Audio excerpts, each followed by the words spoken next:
that was something. I mean, I have a hard time talking about it because I can already see that my body is like I'm starting yeah, that. like I can already see that my body is starting to um change the way I feel inside. And I can already see my mind is like not like it's not allowing me to think. So I'll try. Okay. This is one um of my traumas that I haven't been able to like fully heal or deal with yet. All right, we are recording. Welcome everyone to episode 2 of Journey Journals podcast. And I have my close friend here, Carrie Valentin. Hello. And yeah, so I'm very excited because I asked her to do this, like, I don't know how many years ago. I'm like, I want to do a podcast, and I'm like, and I want you on it. I think it was when we were doing the butterfly walk. Yeah. You're like, I'm gonna start a podcast and I want you to be on it. I'm like, okay. When was that? Over a year ago for sure. Hmm. Yeah. So I can't wait for you guys to hear her story. I've learned a lot from her. We've gone through some similar things. And if it wasn't for you in my life at those times, I don't know.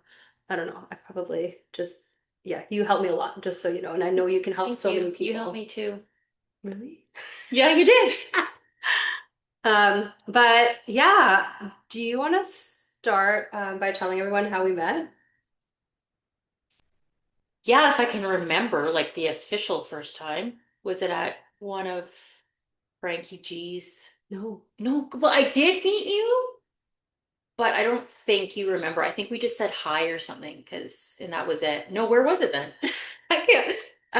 It was Celia's 30th birthday. Yes, yes, yes, yes, So yes. 10 years ago. So you and your friend were kind of late, I think, Mm-hmm. and then you guys ended up sitting next to me. Mm-hmm. Yeah, yeah, yeah. Now I remember that. So Yeah. I met you before the time at before Frankie G's. Yes. Okay, Yeah. okay. Yeah. Wow. Okay. That was a long time ago. Yeah. So you met, yeah, 10 years ago, over 10 years ago now. Yeah. Um, but yeah, I usually want to start with like childhood, Okay. if that's okay. Let's dive right into it. Okay. Yeah. So tell me about growing up. Like, where did you grow up? I grew up in Richmond. I was actually, yeah, born and raised in Richmond, BC. Um, I'm the oldest of three kids. Um, I moved around a lot. We rented, so we moved around a lot. Um, yeah, it was a good childhood. Um, what do you want me to get into about it? We're okay. So with you have two sisters, sorry, because you're three. So I have two younger sisters, Hmm. and then, well, I would say now I have three younger sisters because we have a sister we adopted. Okay, I don't know about that. Yeah, so I don't know how old I was. I'm gonna guess because I was still living in the number three road house. So I'm gonna guess I was maybe 12 Okay. years old. So my mom was a nurse at Sunny Hill Hospital. Okay. And then she ended up taking one of her patients in, looking after them, doing foster care. And then she's been with us ever since. Like she's part of the family now. Oh, have I met her? No, I don't think so. Okay. Where does she live? In Vancouver. Oh, okay. I did not know this about her. Okay. My family's very interesting. Um, We're not all super close anymore, so are you close with your other sisters? I'm close with the one that's right underneath me. Hmm. And I'm sort of getting back in touch with my other biological sister. So we kind of, our family, yeah. So my sisters were all separated. We're all almost divorced. And it's just been a weird time. It was like, I won't use names, but so the sister underneath me, she's 2 years younger. No, she wasn't first. So the youngest one, my youngest biological sister, she got separated first. Then it was the other one who's 2 years underneath me. And then I got separated like maybe a few months after her. Mm. So it's just been like, when you're going, well, when you're going through separation, and it's just so much going on, and sometimes family isn't um, always accepting of the decisions you make. And yeah, we just sort of all kind of pulled apart, and then we're slowly rebuilding the relationship. Yeah. Yeah. How does that feel? Good. I think it's important for um, my kids Yeah. and my sister's kids, really. They ask about their family, and especially during the holidays. Mm. Um, they're they're wondering what their cousins are doing, and I think it's important. I mean, I remember for me growing up, especially like around this time of year, Christmas, um, just family all getting together and being with all the other kids, Hmm. and how exciting and fun it was just to be around family. And my kids haven't had that for a few years now, and I miss it, and I'm sure they miss it. So Yeah. yeah. Were you close to your parents? No, no. Um, my my father passed away. Do you remember when that was? I That think it was was like last year or the year it before. was a Christmas. I think it was 2 Christmases ago Yeah. now. Yeah, he passed away. Um, but I hadn't spoken to him in 20 plus years. Yeah. Um, it wasn't because I didn't love him. It just wasn't healthy for me to have a relationship with him. Um, and my mom and we have a very interesting relationship. I wouldn't say we're close. I wouldn't say we're close at all anymore. If I'm being completely honest, I don't think she knows who I am at all. Um, I don't know what's going to happen with my relationship with her. I would love to rebuild a relationship with her and just have that, because I don't know, it's your mom. Hmm. Like been pretty painful for me, um, not having a typical mother-daughter relationship. Were your parents separated as well or divorced? Oh yeah. When I was 18, they split finally, which was like the best thing ever. Yeah. Like we were all happy about it. I actually talked about it with um which sister did I talk about it with? I can't remember now. It was probably my sister underneath me because we're closer. Hmm. How like nobody was sad about it. It Hmm. wasn't how kids are sad when their parent, like that's how toxic the environment was Yeah. growing up, Hmm. that we were like thrilled that our mom finally decided to leave our dad. Yeah. Um, just like some backstory. So both my parents, I'm gonna really give you the lowdown. So both my parents, their families were immigrants. They came here, right? And I Hmm. understand that both my parents only knew what they knew, Hmm. right? They did I believe they did their best. I want to believe they did their best. Like, so my mom's side, they came over from the Netherlands. They had a really big family, 5 kids. Yeah, 5 kids. And then my dad's side came over from Germany. They had 6 kids. It was a lot. Um, and my dad, there was a lot of abuse in my dad's upbringing, And so I believe, like looking back now as an adult, that my dad actually was not like mentally well.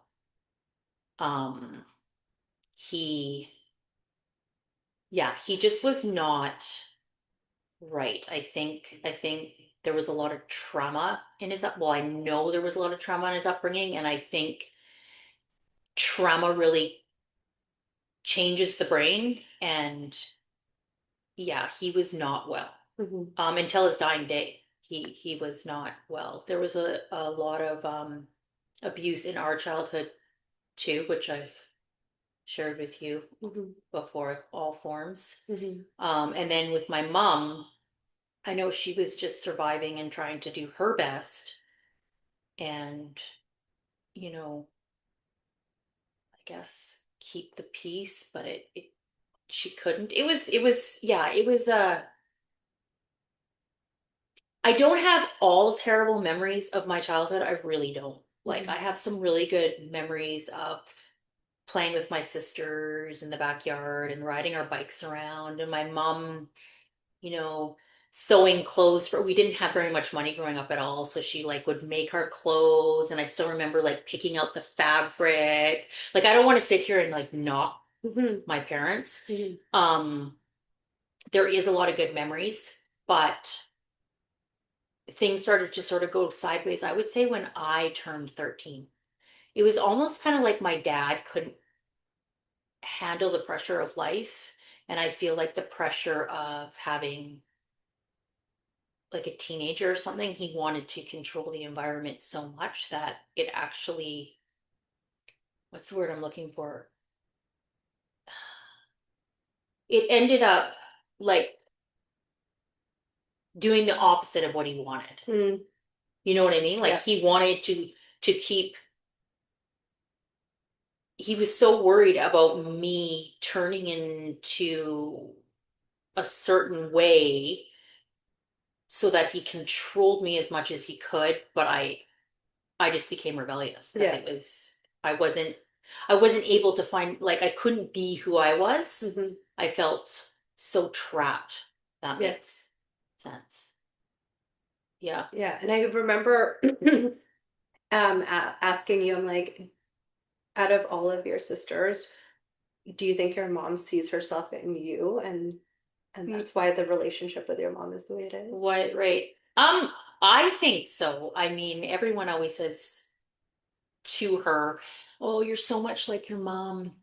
And I know she finds it, this is hard to say, but I know that she finds it offensive. Like, I know she thinks of it as an insult, which is really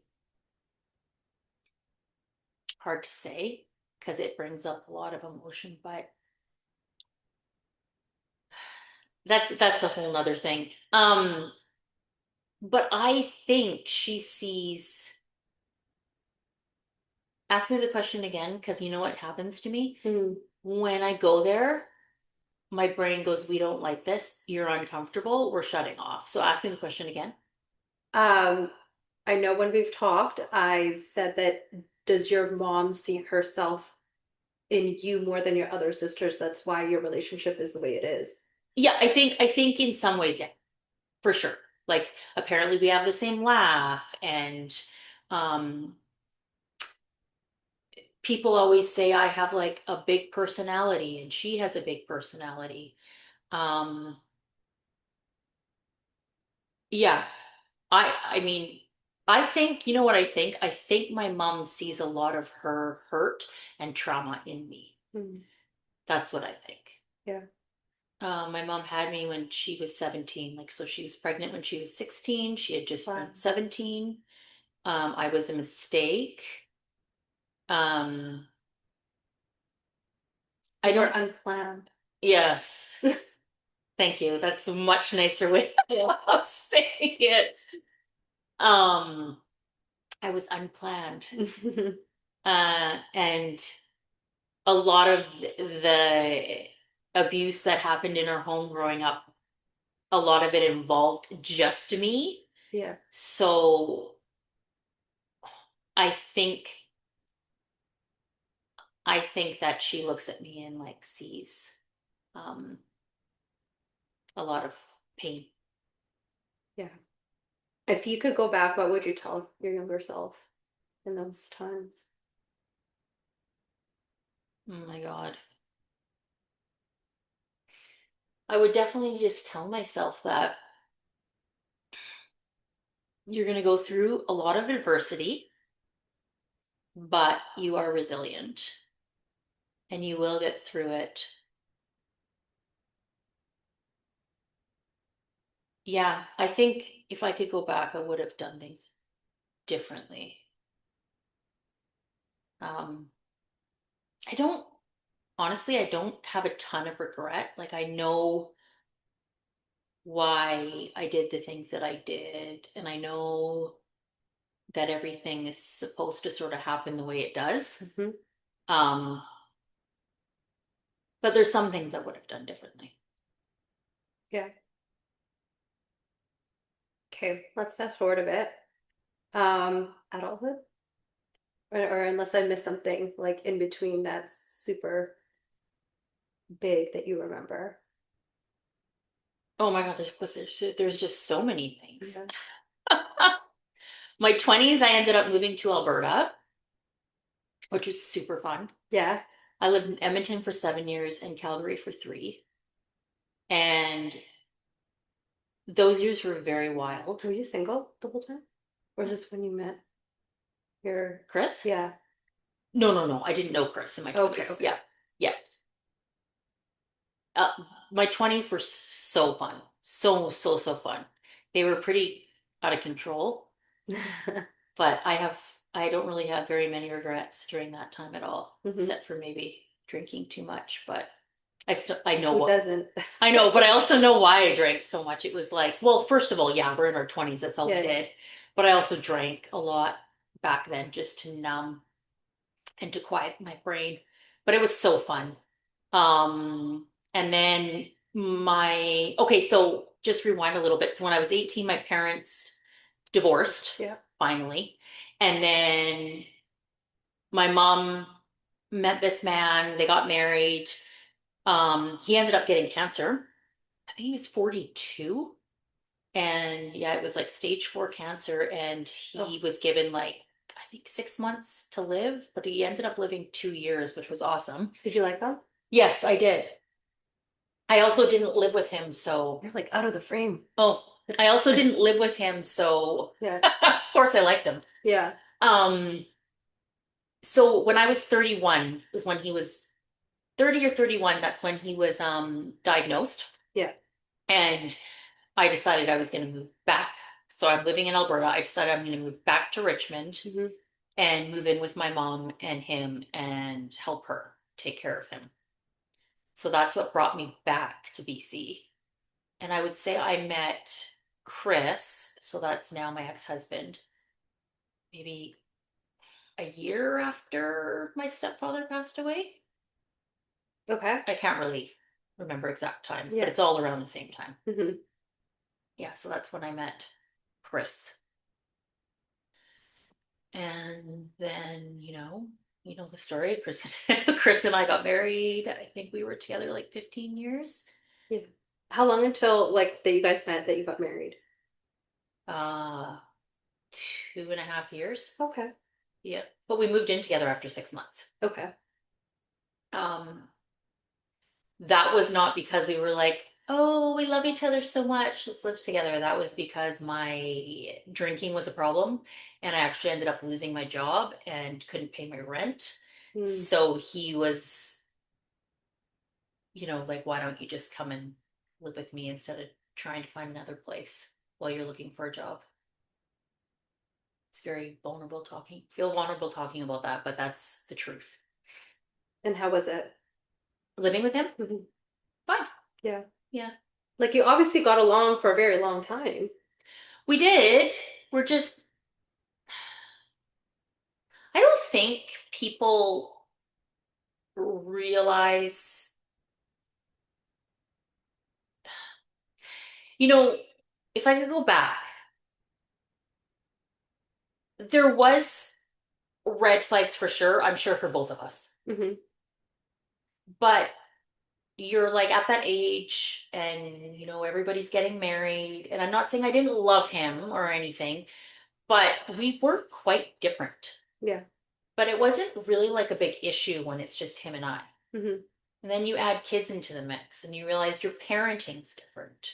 Hmm. Your vision of how you think, how you want to do things as a family is different. Hmm. Um, and we just ended up totally growing apart. Like that's the only way to explain it is just two people who are very different and grew apart. Do you believe in, or have you ever heard of this soul contracts? No, what's that? So soul contracts are like relationships that you have with certain people in your life, and they're only there for a certain amount of time to do whatever it is that it's supposed to do. Oh, yes, yes. I've heard of this. Yeah. Yeah, Yeah. and then like there have you ever like there's also like the three different loves that you're gonna have in your life. Oh, I haven't heard this one. Yeah, so the first one's supposed to be your first love. Yeah. Second one's supposed to be the toxic one, and then your last one's supposed to be like your twin flame, like your like love. Yeah. Is that crazy? But like, yeah, totally believe in soul contracts sometimes. Like, you're meant to be in my life to like either like bless me with kids or like go through this certain part of my life for the certain reason and then go on. I believe that. I believe that people come into your life for a reason, Yeah. 100%. Yeah. Um, you know, I'm sure Chris would beg to differ that, once you get married, it's forever. And I'm sure a lot of people are like, Well, yeah, like, well, I mean, we don't get married saying, oh, we're going to get divorced. yeah, You know what I mean? You don't go exactly. into it for that. And a lot of people, I think, especially like our parents' generation, obviously not my mother, but you know what I mean? Like my Yes. grandparents' generation, it's like you suck it up. It Yep. doesn't matter how bad it And gets. then you get codependent, so you have to stay together. Yeah, Yeah. and it's like you just once you get married, that's it. Yeah. Like you never get divorced. Yeah. But I truly believe that some people are meant to be in your life forever and some are for a season and Hmm. some, like you said, are to teach. They're brought into your life to teach you things. Chris is going to be in my life forever Yeah. because we have our kids. Um, I believe that he definitely was brought to me at a time that I needed him. And I hesitate saying that because I don't ever want anyone to ever feel like, that you used them for that time He or, probably needed you too, yeah, you know? like I'm just so hesitant to say that, but he was a safe person at that time. The type of people I was dating before him were bad boys. I really liked my bad boys. And it wasn't working out, Hmm. right?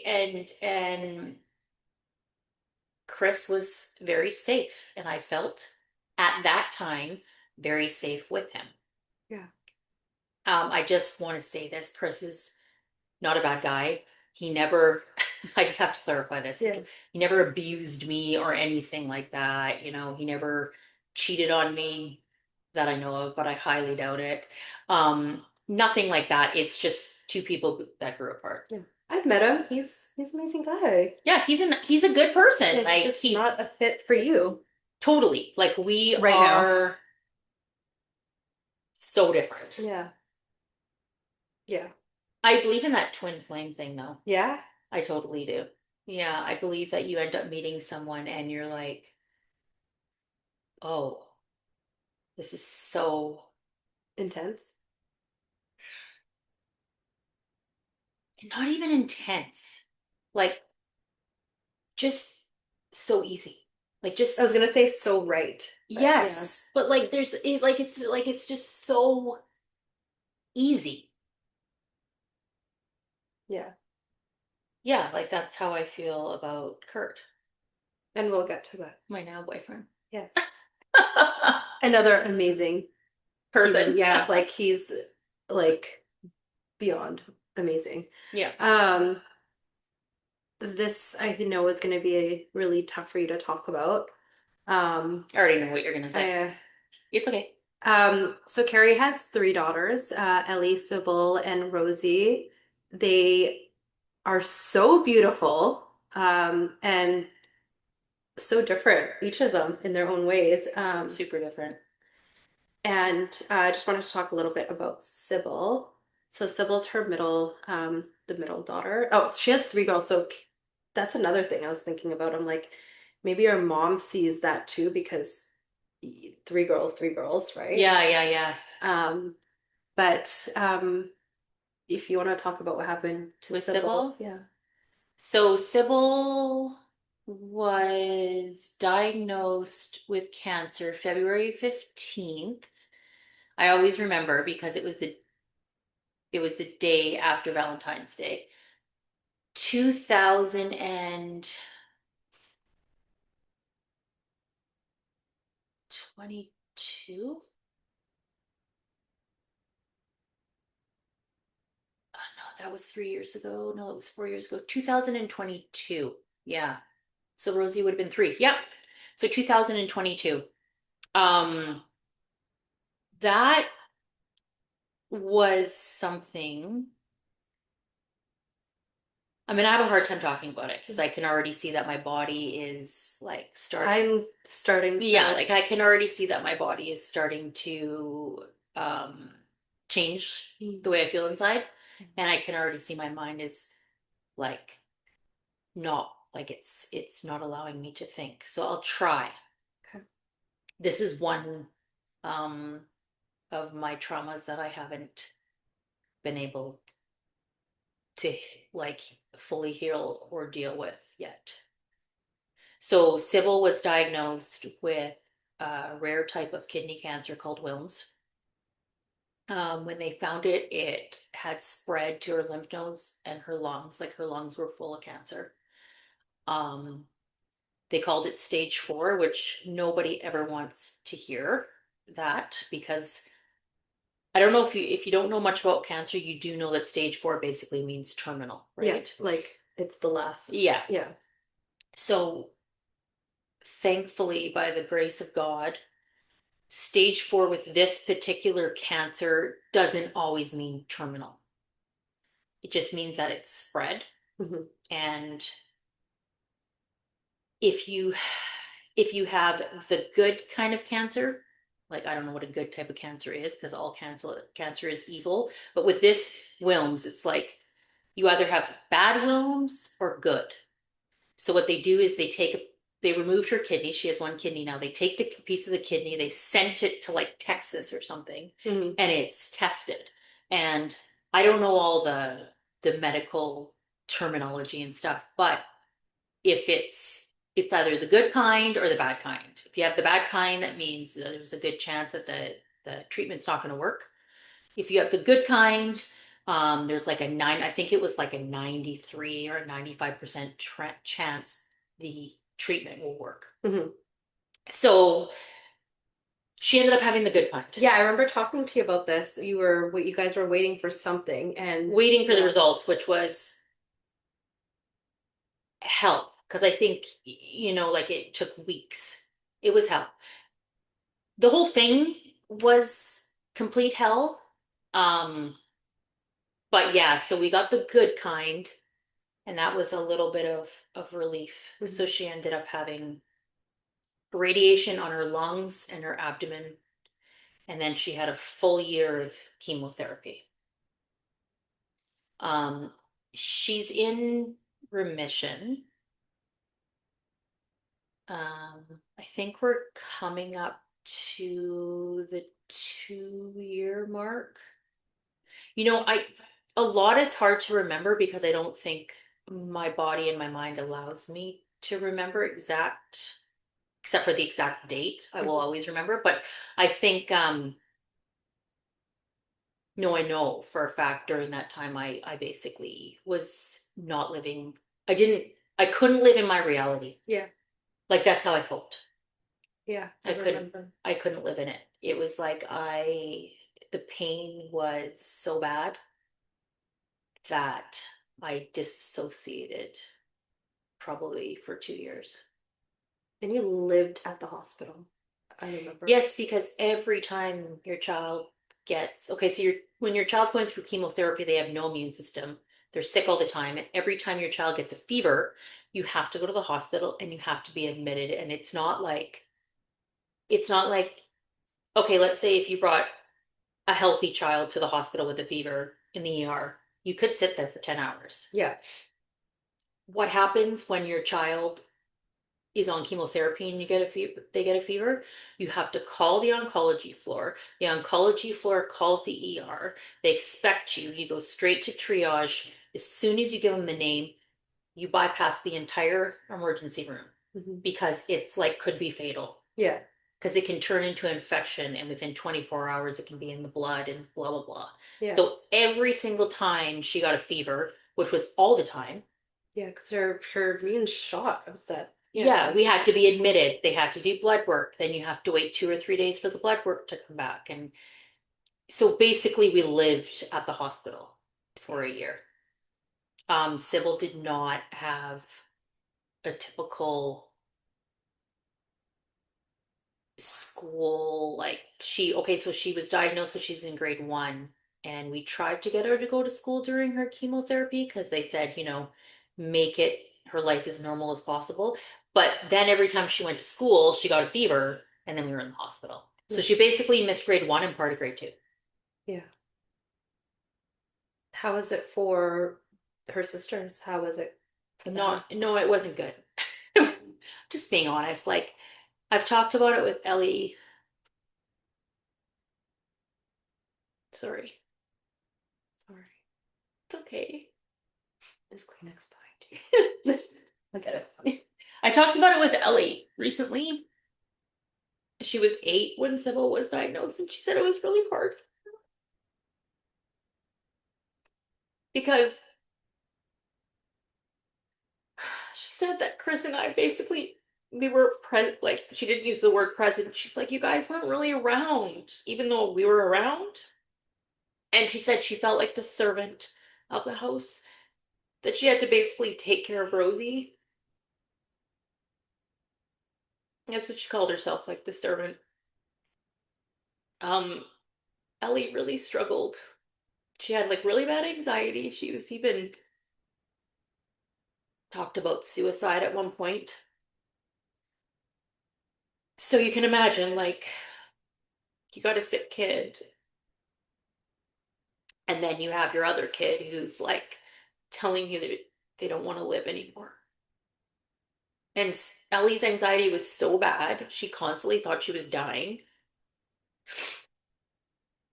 She would be like, my heart's going super fast. I can't breathe. I'm not breathing. But she was actually breathing. And she was like having panic attacks. It was such a brutal time. And then Rosie was only 3.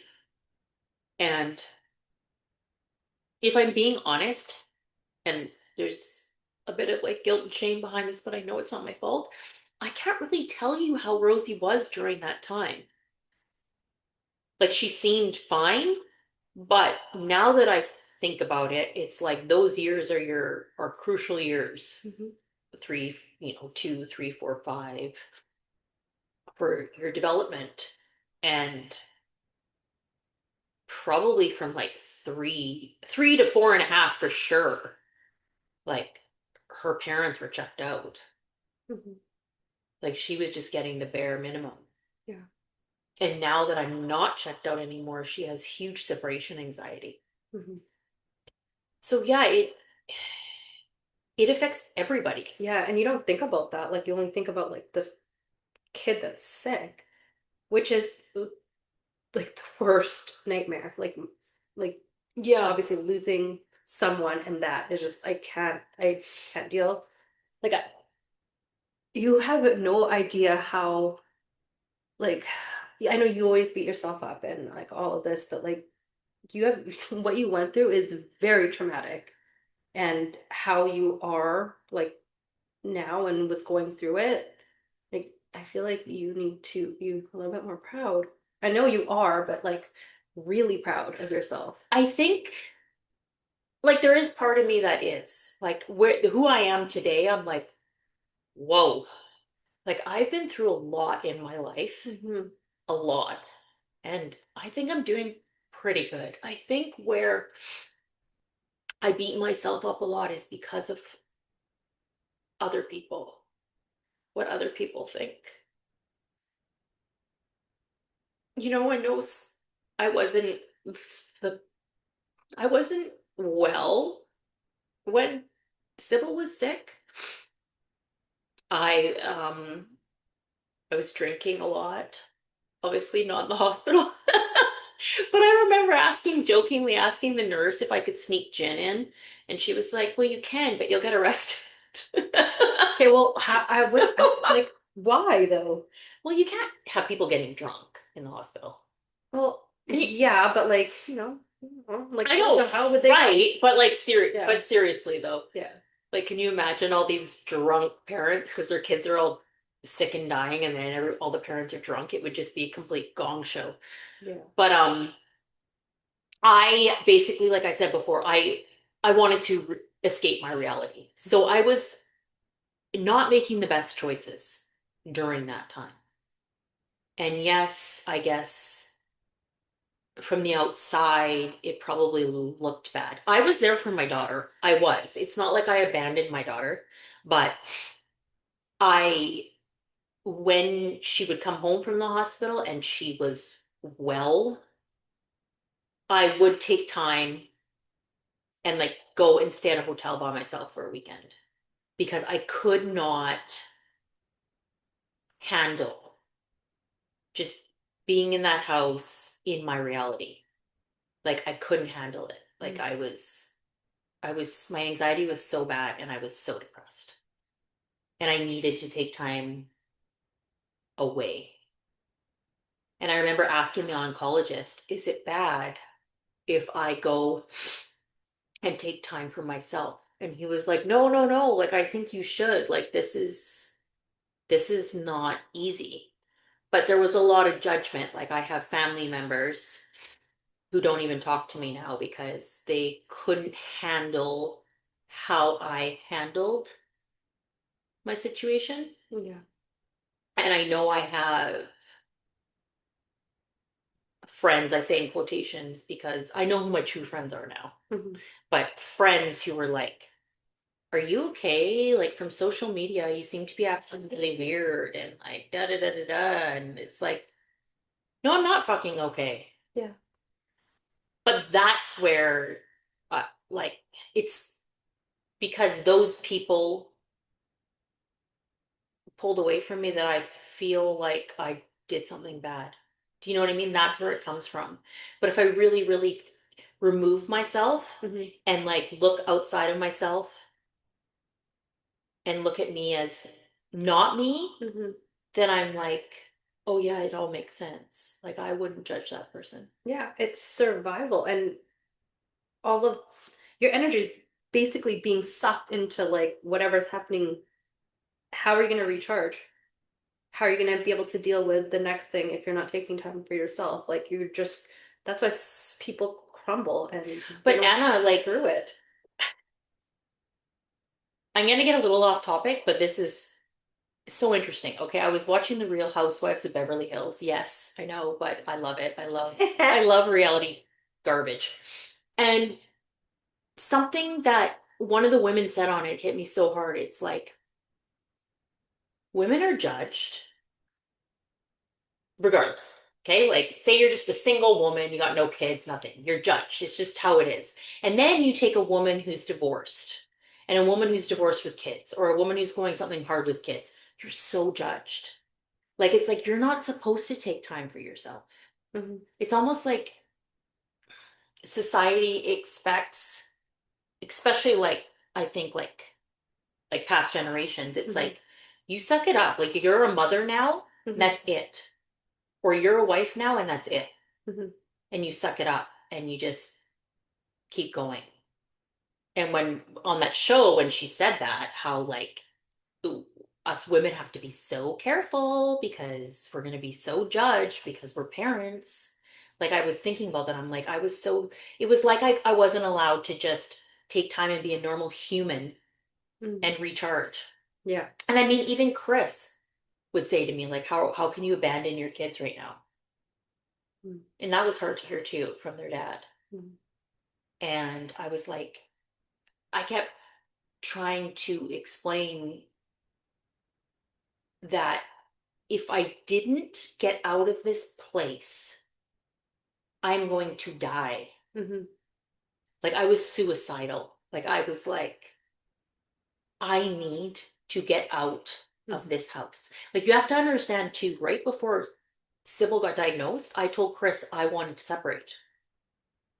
Like I was like, Chris, I'm serious. Like we went for counseling and stuff, and I was like, I'm done. Like I'm done. I had been done for a long time. Mm-hmm. And then she got diagnosed, and it's like, well, I'm not moving out now. Like there's no way we can do this to the family, Yeah. right? So you're basically know your marriage is done and your kid has cancer. Like it was rock bottom for me. It was like the lowest of the lows. Can't imagine. No, and I'll be honest, family and friends who have cut me off because of that time, I don't think they realize how much that hurt me. And I think if they were in my position, it would make so much sense. Yeah. But then, yeah, people they just don't get it. You just only, I've talked to other oncology moms, Mm-hmm. only oncology parents get it. Yeah. Like, you never, if you haven't been through it, you just can't relate. Yeah. Like, as a parent, your biggest scare is your child dying or getting it like a really bad illness. Yeah. And yeah, like I've already said, like if you haven't been through it, then you never can really understand. Yeah. Like I can't imagine. Like when he gets hurt now, my heart hurts. Like even if it's just like a little thing. Hmm. Like he bumped his head yesterday and I was like, oh my gosh. So I can't imagine. No, it's hard Like, because as parents, we always want to yeah. fix everything, and I was so helpless. Yeah. Yeah, Yeah. Thank you for sharing. you're welcome. It's probably good to talk about. I'll eventually. Ooh, I'm What? thinking about when we went to Awaken, and I Mm. like had those. What did we call them? Breath work? Like when we did the breath work, and I went on a journey. That was so crazy. Yeah. Well, like the cancer and stuff. Do you Um, want me to talk about it or no? yeah, yeah. Talk about anything you want to talk about. So the main reason I wanted to go to Awaken was because I was like, I need something, I need to purge. And what I mean by purge I is remember you like saying I before we went, we were supposed to write down, I even have it a written, purpose. Yeah, same. like what's your reason? Yeah.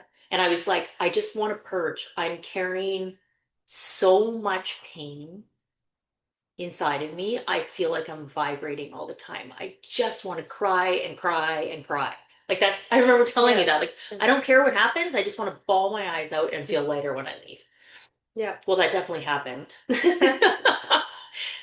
But when we did that breath work, oh, I went on this crazy journey and it was so weird. I saw Sybil. And I also saw my stepdad that passed away. And remember, I told you I thought at first it was like the universe or whoever was trying to foreshadow that Sybil was going to get sick again. Mm. Because I kept seeing my stepdad's face when Mm. he had cancer, like that green, gray, Mm. like, like Mm. dying. And then I saw Sybil's face when she was bald and in treatment, and they just kept kind of swirling. And I remember like laying on the mat, bawling and being like, no, no, no, no, no, no, no, no, Mm. no, no, no, no, no, no. Like Mm. saying inside my head, Yeah. like, I can't do this. Yeah. Like, don't you be telling me my kid's gonna get sick again. And just wailing. And then all of a sudden, I saw my three daughters, and they were Jesus, Anna. I'm sorry. I remember this. I saw the three of them, and they were both like all three so beautiful, and it was weird. It was like trippy. It was like their hair was blowing. It was like, like the Yeah. wind. And one of them, I don't remember which one, said, "Don't worry, Mom, we're going to be fine." And then I just bawled and bawled and bawled and bawled. And I needed that. I needed someone, even if it's not the truth, I needed something to tell me that Sybil would live to grow up with her sisters, that they'd all grow up because it was them, but older, Yeah. all three of them. So that was really amazing. Yeah. If you guys don't, okay, Awaken, it's basically Oh God. like trying to figure out more about yourself, like personal development, retreat, I would say. Yeah, but it's like so much more than that. Yeah. Like you actually, it's an awakening. Yeah. Like I know people are gonna be like, "Oh, this is so some, Woo-woo. yeah, woo woo," Yeah. and okay, whatever. Like, were you guys all on drugs? You know what I mean? But Yeah. like, you actually have an awakening. Like it's, I don't think you can explain it No, without actually going going, there. yeah. Like it's I'm like gonna go again. so, Like, oh, yeah. 100%. Yeah. So am I. Yeah. It's just you can't. I've had my girlfriends be like, "Tell me, like, explain it," and I'm trying to tell them, and I'm telling them about the journeys I went on because I went on another journey too, which was insane. I went through the whole house where I was abused in as a child, and I don't want to get into detail because it like I won't get into great detail, but like I saw my mom like curled up in a ball outside of my bedroom door crying after she found out, and like, and I was like watching it. I was just like, I don't know. That weekend was just crazy for me. Mm. It was so crazy. Yeah. Like it was in a good way. Like it was life changing. I'm glad. Yeah, I'm glad we went. I'm glad we went too. Wasn't I trying to bail? Yeah, like I always always. try to You bail. always should have been. I Yeah. know. And I was like, no, Carrie. You're like, do you want to go with someone else? I'm like, no. I'll tell you about Awaken like something. Just don't let me forget after this, okay? Yeah. Um, Do you want to go with someone else? That's my ADHD. ADHD brains. I don't know if yours does this, yeah. but we like plan all these things and we have this big, we're like, oh, it's going to be so fun. It's going to be so exciting. And then it comes down to it and we're so overwhelmed by how much it goes into it that we're like, I can't do it. It's like a paralysis. It's like, I can't go. I just get like that. I'm like, I can't go. It's too much. Sometimes my body gets a little sick, like then my mind, like I don't know, Yeah. like I don't like I feel not good, Yeah. like nauseous-ish. Um, but I don't like my mind is like I think a little bit okay. It's just my body isn't. Hmm. Like I It's get more in, so nervous. for me, it's more in my mind. Yeah, mine is not. Mine's more in my body. Like Yeah. I get so nervous. Mine's more in my mind. And I'm like, whatever the thing is, I'm like, it's too much, Carrie. You can't handle it. Mm. Abort mission. And I'm like, that's why I cancel. Mm. I'm I trying. get into autopilot at that point. I'm just like, no, we just do. Like I can switch it to autopilot, but then my body's uncomfortable. Okay. Yeah. I think since I've started taking my ADHD medication, I've been better at staying committed. Mm. And just being integral is something I've really been trying to work on over the last year, to be honest. Mm. Um, it's and that's something Kurt has taught me. Like it's so important. Yeah. Integrity. Yeah. It Like is. if you don't have it, people just don't take you seriously. Your word means nothing. Yeah. And I think sometimes just showing up, even if it's uncomfortable, like you got to do it for you Hmm. first and foremost, but also like the people you love, right? Yeah. That integrity, that little reel you sent me today. Was it about integrity? Oh Yeah, yes, yeah, yeah, yeah, yeah, yeah. yeah. I watched it. It was really good. Did you watch the whole thing? I watched the whole Yeah, yeah. thing. I'm like, I'm like oh, this Anna is needs to see like this. it's like he's talking to me. I know. Um, Okay, so Sybil's in remission, Yep. and um, how is your marriage? With like, how are things with Chris? Yeah.